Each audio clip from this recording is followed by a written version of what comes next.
تو سونے کے وقت کے اذکار، تو سونے سے پہلے وضو کر کے سونا چاہیے، معلوم ہے۔ اپنی دونوں ہتھیلیوں کو اکٹھا کریں، پھر اس کے بعد تینوں سورتیں، سورۃ الاخلاص، سورۃ الفلق اور سورۃ الناس پڑھیں جو آپ کو یاد ہوتی ہیں، اور پچھلی ملاقات میں ان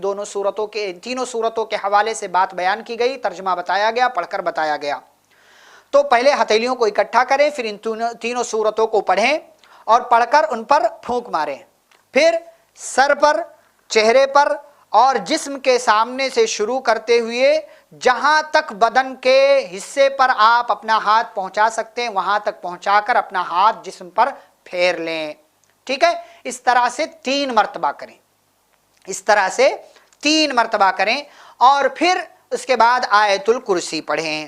آیت الکرسی پڑھیں گے تو اس کی فضیلت کیا ہے؟ رات کو سوتے وقت پڑھیں گے تو کیا فضیلت ہے؟ جو شخص بستر پر لیٹنے سے پہلے آیت الکرسی پڑھ لے اس کے لیے اللہ کی طرف سے ایک فرشتہ، ایک محافظ متعین کر دیا جاتا ہے، اور پھر صبح ہونے تک شیطان اس شخص کے قریب نہیں آتا ہے،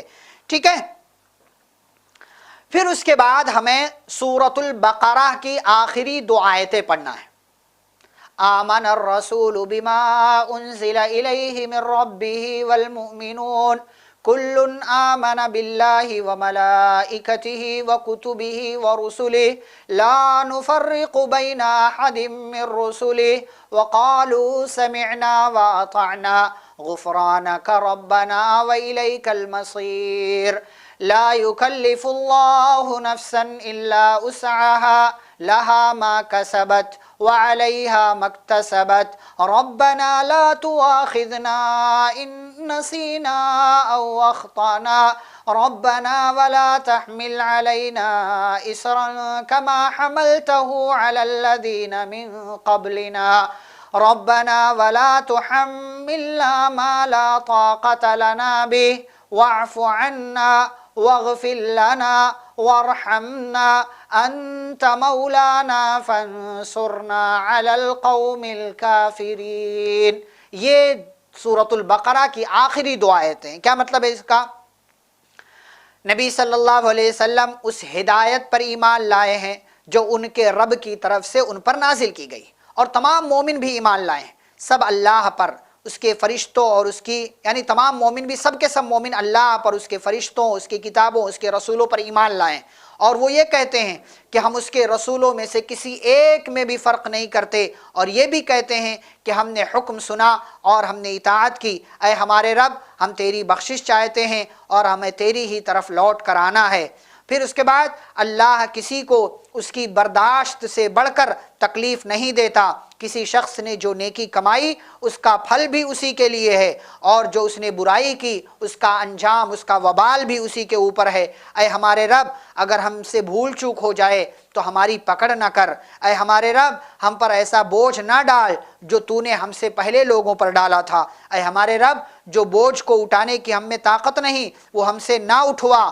اور ہم سب کو درگزر فرما، ہمیں بخش دے، ہم پر رحم فرما، تو ہی ہمارا مولا ہے، کارساز ہے، پس تو کافروں کے مقابلے میں ہماری مدد فرما۔ تو یہ سورۃ البقرہ کی آخری 2 آیتیں، اس کی فضیلت کے حوالے سے یہ بات ہے کہ جو بندہ بھی رات کے کسی حصے میں اس کو پڑھ لے تو یہ دونوں آیتیں اس کے لیے کافی اور شافی ہوں گی، لہٰذا رات میں سونے سے پہلے سورۃ البقرہ کی آخری 2 آیتیں، آیت نمبر 25، آیت نمبر 26 یہ ضرور پڑھنا چاہیے۔ پھر ایک دعا ہے جو صحیح بخاری کے اندر موجود ہے، حدیث نمبر 6320، بسمک ربی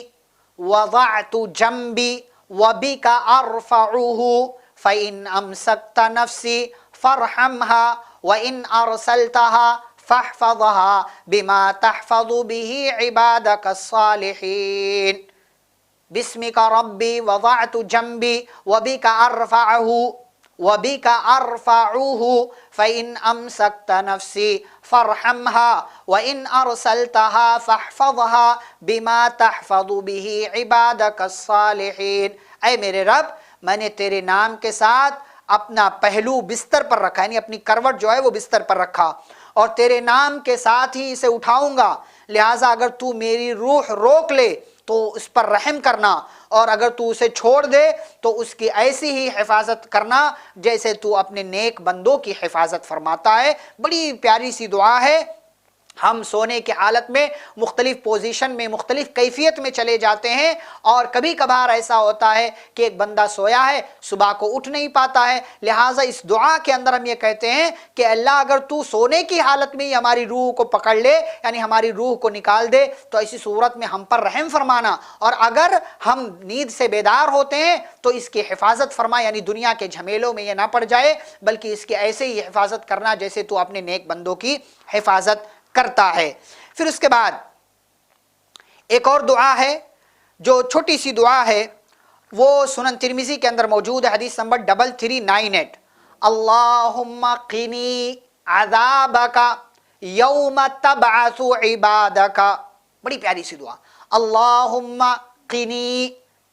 عذابک یوم تبعث عبادک، کہ اے اللہ مجھے اس دن کے عذاب سے بچا جس دن تو اپنے بندوں کو اٹھائے گا، جس دن تو اپنے بندوں کو اٹھائے گا، اللہ تو مجھے اس دن کے عذاب سے بچا لے۔ تو سونے سے پہلے یہ بھی پڑھنا چاہیے۔ اسی طریقے سے وہ مشہور دعا جو ہم سبھی کو معلوم ہوتی ہے، صحیح بخاری کے اندر حدیث نمبر 6314 اور سنن ترمذی وغیرہ کے اندر بھی موجود ہے، الفاظ الگ الگ ہیں، اللہم بسمکا، باسمکا نہیں، اللہم بسمکا، الف نہیں پڑھا جائے گا، لکھا جائے گا، اللہم بسمکا اموت و احیا، اور بعض روایتوں میں ہے صحیح بخاری کے اندر ہی 6324 میں بسمک اللہم اموت و احیا، بسمک اللہم اموت و احیا، یعنی اللہم بسمکا، یہ ترتیب الٹ پلٹ ہے الگ الگ حدیثوں میں، تو جیسے بھی آپ پڑھ لیں اللہم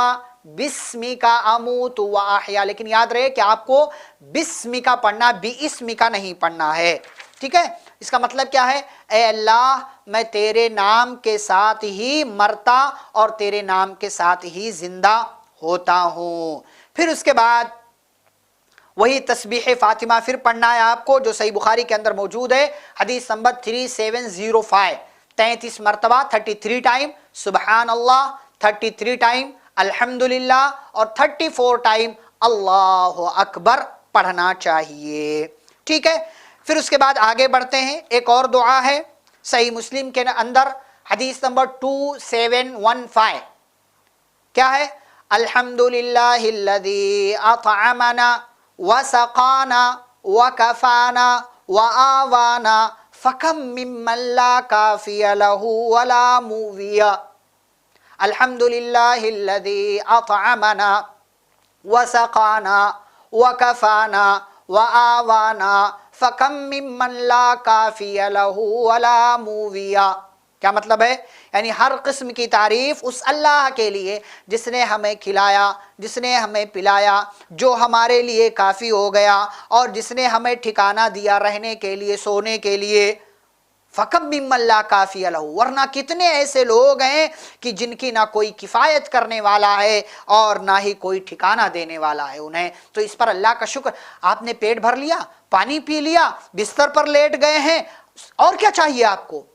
پیٹ بھر گیا ہے، آسودہ ہیں، امن میں ہے، خوشحالی میں ہے، سکون میں ہے، اللہ کی تعریف کریں، الحمدللہ الذی اطعمنا وسقانا وکفانا وآوانا فکم ممن لا کافی لہ ولا مووی۔ کتنے ایسے لوگ ہیں کہ جن کے لیے نہ روزی ہے، نہ کھانا ہے، نہ پانی ہے، نہ ان کے لیے کوئی کفایت کرنے والا ہے، نہ ان کو کوئی ٹھکانہ دینے والا ہے۔ اسی طریقے سے اگر آپ کے لیے ممکن ہو تو سورہ الف لام میم تنزیل السجدہ، یعنی جو پارہ نمبر 21 میں سورہ نمبر 32 ہے، اور سورۃ الملک پڑھ کر کے سویا کریں، سورۃ الملک پڑھ کر کے سویا کریں۔ سورۃ الملک پیارے نبی صلی اللہ علیہ وسلم کا معمول تھا کہ آپ پڑھتے تھے، سنن ترمذی کی حدیث 3404، سورۃ الملک یہ عذاب قبر سے بچانے والی بھی سورہ ہے، لہٰذا اگر کوئی اس کو پڑھ لیتا ہے تو اس کو عذاب قبر سے نجات مل جائے گی۔ اگر ممکن ہو تو ان دونوں سورتوں کو پڑھ کر کے سونا چاہیے۔